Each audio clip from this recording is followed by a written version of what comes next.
Greetings, sons and daughters of the Most High God. It is indeed such a pleasure to talk to you. How are you guys? Hey, listen, today's word is worry.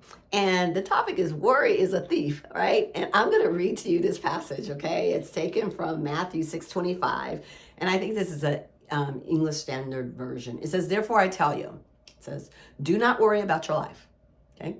What you will eat, or what you will drink, I mean, he's specific, or about your body and what you will wear, right? He says, is not life more than food and the body more than clothes? This is Matthew 6:25. So Jesus is talking to his followers. And what led me to this is we had like a family celebration this weekend. So, all the family was there and my son flew in to spend some time with us. And he said to me, he goes, Mom, he goes, you know what? He goes, worry does nothing good, right? And instantly when he said that, my mind went to worry is a thief, right? I knew that's what God was telling me, that worry is a thief, right?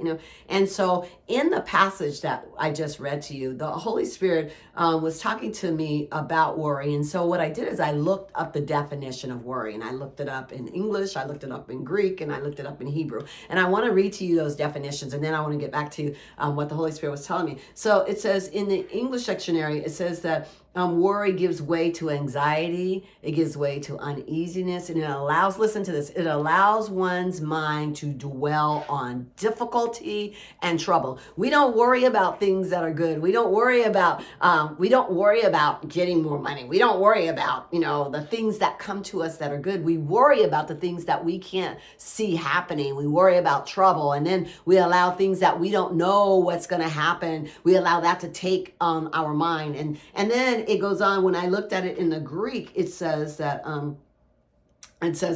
worry in the Greek, it says it means to have concern, care, anxiety, and fear. See? So, and then I'm sorry, that's in the Hebrew. And then in the Greek, it means to care, to be anxious, and to be concerned. But Jesus tells us in this passage, he goes, don't worry, because you don't need to worry about anything. I got your life. I got you, right?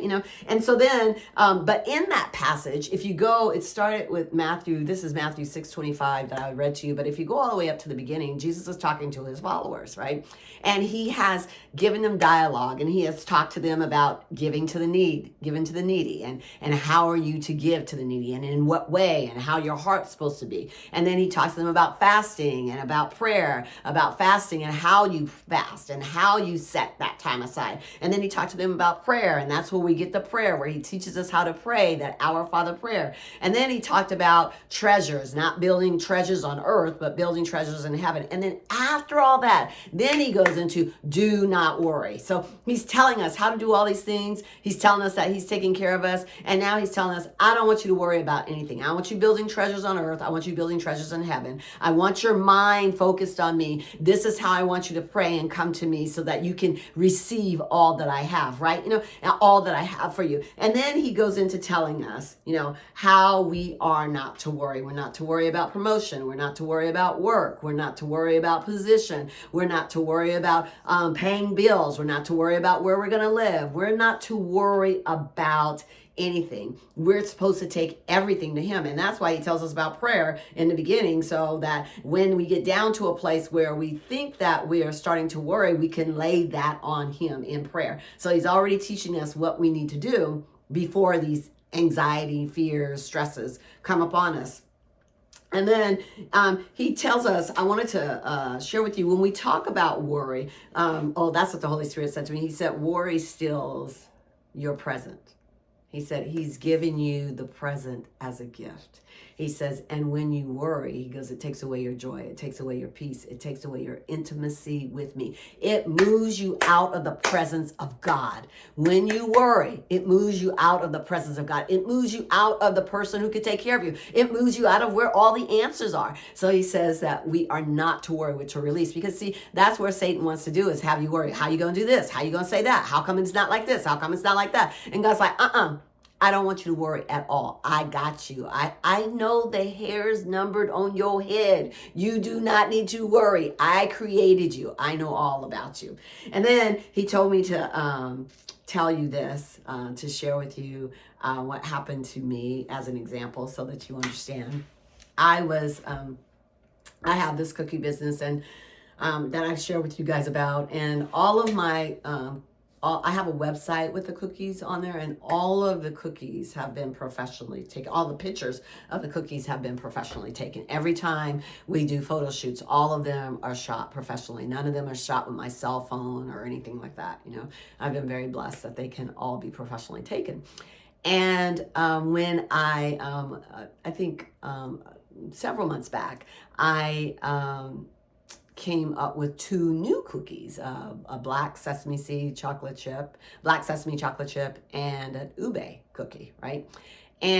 But when I was talking to my photographer, he was not going to be able to do those photos. You know, he just could not do them, right? And I completely understood it, right?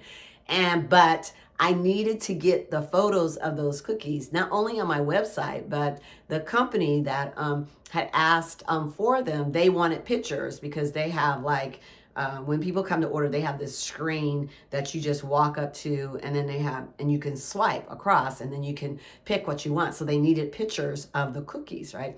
So when I talked to my photographer, he told me kind of the boards that he used. And so I went and I ordered those boards, and I got a light, you know, like a studio light. And my husband and I, we set it up, and we put the cookies up there. I kind of looked at how they were done on my site, how he did them. And I tried to copy that, right? You know, and I put the cookies up there, and I did it, and we took pictures, right? You know, and my son is this amazing editor. He does editing for all kinds of stuff. I don't know, videos, commercials. He does all that kind of stuff. Anyway, he told me to send the pictures to him, and he would edit them. So I sent them to him. He looked at them. He goes, "Oh, Mom, this is going to be hard, you know." But he goes, "But I'm going to do the best I can to get a little bit more detail." So he did, and he sent them to us, and I sent them to the owner, and then I put those on my websites. Okay. Fast forward 3 months later, right? 4 months later. My photographer says to me, he goes, "Hey," he goes, "I was looking at your website." He goes, "I was looking at your website, and I saw those photos that you put up of those last two cookies." He goes, "And he goes, I need to do those." He goes, "If you want me to, I can do those cookies for you. I'll come down and do those cookies for you. I'll take those shots of those cookies and get them edited and put them up." And I was like, "What?" And he goes, "Yeah, I'll take care of it." I'm like, "Oh, thank you. Yes, that'd be great," right? And what God said to me, he goes, "See," he goes, "you didn't worry, because you took the photos," he goes, "and you put them on the website." He goes, "and you never said another word to your editor." He goes, "You released it to me." He goes, "I knew that you wanted professional photos." He goes, "You never called, and you never said another word." He goes, "But I put it on his spirit to come and look at your site and to see those photos that you put up. And he chose to contact you and to make a difference." And what God said to me is, he says, "Don't worry." He goes, "Do what you got." He goes, "Whatever I have given you in the moment, whatever you have in the moment, keep moving in that. And don't worry about anything else. He will take care of it." I mean, y'all, if he cares about cookies on the website, you know, versus a professional photo picture versus, you know, a cell phone photo picture, God cares about every single need that we have. Every single need that we have. And he does not want us to worry. He wants us to be free of worry, and to rest in his presence and to rest in what he's doing. Listen, I don't care what it is, y'all. He's taught us how to pray. Go to Matthew 6, okay? Go to Matthew chapter 6, and I'm going to give you the exact verse. I think it's 10, but let me give it to you exactly because I have it up here. Yeah, Matthew 6, verses 9 through 13, he tells you exactly how to pray. Go there, lay all of your troubles, all of your worries on him. And if they keep coming up, you tell him, "These worries keep coming up. I'm trying not to worry. I'm trying to do what you say. I need your help to release this stuff." And he will take it away because he wants you to be in his presence. He wants you to enjoy his peace. He wants you to walk in his authority. He wants you to walk in his power. He wants you to walk in his love. He wants you to walk in the goodness and the blessings and the abundance that he has for you today. He does not ever want us to sit and worry because he is our Father and he's taking great care of us. All right, family, I love you. God bless you. Y'all have a great day, and I will see y'all in another post. God bless.